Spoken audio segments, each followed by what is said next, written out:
নদীর পাড়ে আছি বন্ধুরা, এক বন্ধুরে নিয়ে ঘুরতে আছি। আমার বন্ধু ছোট্টবেলার, আমি বড় হয়ে গেছি, এখনো ছোট আছে। আগে ফেরাক খুঁজতাম নাকি, আরে কত যে তার কাটা খুঁজতাম নাকি বন্ধু। আরে আগে নুয়া নুয়া তার কাটা খুঁজতাম, মানে পেরাক পেরাক যেটা মানে লোহা আর কি, এর পাইছিস নি? না। এটা কি লোহা না না? তো এরকম লোহা খুঁজতাম। হ্যাঁ, আপনাদের ভালো লাগবে।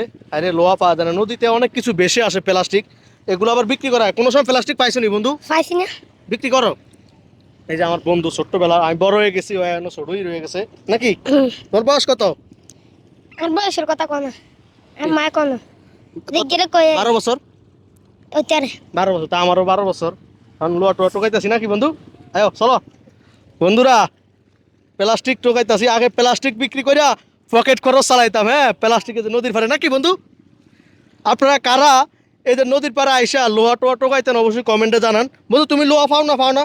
তো হ্যাঁ না লোহা কই আনতে পাওয়া যায় না। ওটাই দিতে এই যে দেখেন ইট, এগুলো সব মানুষের ইট। দেখি ইটটা উঁচু করো বন্ধু, ইটটা উঁচু করো। এই শালা রে, ইট রে, একটা ইটের দাম 10 টাকা, আর অথচ নদীর পাড়ে কত ইট ভরে রয়েছে নাকি। হ্যাঁ। এই ইট মানুষের নেওয়ার মতো মানুষ নাই।